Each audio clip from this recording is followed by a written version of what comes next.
বাজারে এখন প্রচুর পুঁইশাক, আর পুঁইশাকের কথা মনে হলেই যে ইলিশ মাছের মাথা দিয়ে খেতে হবে তা নয়, নিরামিষেও খুব ভালো লাগে। এখানে কুমড়ো, রাঙা আলু, বেগুন, আলু আর একটু কাঁচা ছোলা নিয়ে নিয়েছি। প্রথমেই আদা, কাঁচা লঙ্কা, জিরের একটা পেস্ট বানিয়ে নেব। ইলিশ মাছের মাথা ছাড়া কি পুঁইশাক হয় অনেকেই ভাবতে পারেন, বা মাছের মাথা দিয়েই ভালো লাগে, কিন্তু না, নিরামিষেও খুব ভালো লাগে। প্রথমেই একটা শুকনো লঙ্কা আর 5 ফোড়ন তেলের মধ্যে দিয়ে তারপর ডুমো ডুমো করে কেটে রাখা আলু, পরিমাণটা আপনারা আপনাদের মতো বাড়িয়ে বা কমিয়ে নেবেন। তারপর এর মধ্যে কেটে রাখা কুমড়ো, দেখুন আমি এখানে 2 থেকে 3 জনের পরিমাণে করছি। তারপরে দেখুন একটা বড় সাইজের এখানে রাঙা আলু নিয়ে নিয়েছি, রাঙা আলুটা অবশ্যই দেবেন, খেতে খুব ভালো লাগবে। এবার পুঁই শাকের ডাঁটাগুলো প্রথমে দিয়ে দিলাম। পুঁই শাকের ডাঁটাগুলো একটু মাঝখান থেকে কেটে দেবেন, তাহলে তাড়াতাড়ি সেদ্ধ হবে। প্রথমে আমি শক্ত শক্ত জিনিসগুলো দিয়ে অল্প একটু লবণ দিয়ে আমি প্রথমে একটু ভাজা ভাজা করতে দিয়ে দিলাম, যাতে এই শক্ত শক্ত সবজিগুলো আগে সেদ্ধ হয়ে যায়। এই জন্য এটাকে এবার ঢাকা দিয়ে আমি স্লো ফ্লেম করে 8 থেকে 10 মিনিটের মতো হতে দিলাম। 8 থেকে 10 মিনিটের পরে দেখুন এটাকে আমি খুলে আবার একটু নেড়ে চেড়ে দিলাম, অনেকটাই সফট হয়ে গেছে। আর আমি পুঁই শাকের পাতাগুলো সরিয়ে রেখেছি পরে দেবো বলে। একদম সিম্পল একটা রেসিপি, কিন্তু নিরামিষের দিনেও খুব ভালো লাগে। আর ঠাকুরবাড়ির ভোগের দিকে ভোগে কিন্তু এই ধরনের নিরামিষের পুঁই শাকের রান্নাটাই হয়ে থাকে। এরপর আমি কেটে রাখা বেগুনটা দিয়ে দিলাম। এর মধ্যে আপনারা ঝিঙ্গেও দিতে পারেন, খেতে খুবই ভালো লাগবে। আর আরও সবজি অ্যাড করতে পারেন। এরপর বেগুনটা একটু নেড়ে চেড়ে অল্প পরিমাণে হলুদ দিয়ে দিলাম, যেটা পরিমাণের মধ্যে লাগবে, 1/2 চামচের মতো দিলাম, 1/2 চামচের মতো লঙ্কা গুঁড়ো দিলাম। যেহেতু আমি এখানে কাঁচা লঙ্কাটা পেস্ট করে দিয়েছি আদার সঙ্গে, সেই জন্য ঝালটা অবশ্যই নিজেরা একটু দেখে নেবেন।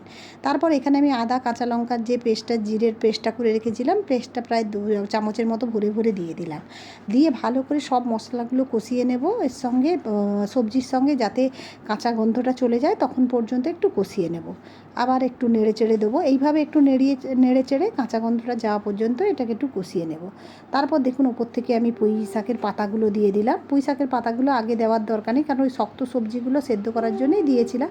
এরপর কাঁচা ছোলা আমি এখানে দিলাম, দিয়ে ঢাকা দিয়ে আবার 5 থেকে 7 মিনিটের মতো একেবারে স্লো ফ্লেমে হতে দেবো। দেখুন এরপরে আমি আবার এটাকে একটু নেড়ে চেড়ে সব নিচের জিনিসগুলো ওপরে তুলে, দেখুন পুঁই শাকটা অনেকটা সফট হয়ে গেছে, ভালো করে নেড়ে চেড়ে দেবো।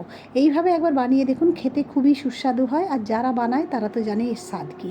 এটা দিয়েই পুরো এক থালা ভাত খাওয়া যায়। এরপর আমি এতে ছোটো বাটির 1 বাটির মতো, এখানে ছোটো বাটি আমি 2 বাটির মতো দিলাম, কিন্তু মিডিয়াম সাইজের বাটির 1 বাটি জলই লাগবে। আর লবণটা আমি আগে দিয়েছিলাম, কিন্তু পরিমাণটা আমার কম ছিল, আমি আরেকটু লবণ দিয়ে দিলাম। দিয়ে এটাকে আমি একটু দেখুন সব সবজিগুলো মোটামুটি সেদ্ধ হয়ে গেছে। আমি দেখুন পুঁই শাকটাও অনেকটা পুরো সেদ্ধ হয়ে গেছে, কিন্তু তবু এটাকে আমি ঢাকা দিয়ে আবার 8 থেকে 8 মিনিটের মতো হতে দেবো। দেখুন 8 মিনিটের মতো এটাকে নেড়ে চেড়ে আবার দিলাম। খুব সুন্দর সব কিছু সেদ্ধ হয়ে গেছে, সুন্দর একটা গন্ধ বেরিয়েছে, সব সবজিগুলো ভালো করে মিক্স হয়ে গেছে ভালো করে। এরপর এর মধ্যে আমি 1 চামচের মতো চিনি দিলাম। কুমড়ো পুঁই শাকে একটু চিনি না দিলে হয়। তারপর ওপর থেকে আমি 1 চামচের মতো ভাজা মশলা ছড়িয়ে দিলাম। আপনারা ভাজা মশলা হাতের কাছে না থাকলে জিরে ভাজা গুঁড়োও দিতে পারেন। সেটাও যদি না থাকে অল্প পরিমাণে একটু গরম মশলা দিয়ে দেবেন, খেতে খুব ভালো লাগবে। আর ভাজা মশলাটা যেহেতু আমি বেশিরভাগ রান্নায় ব্যবহার করে থাকি, আমার নিরামিষ রান্নাতে তো খুবই ভালো লাগে। আর ভাজা মশলা রেসিপি আমার চ্যানেলে অলরেডি দেওয়া আছে। এরপর 1 থেকে 2 মিনিট ফুটিয়ে গ্যাসের ফ্লেমটা অফ করে দেবো।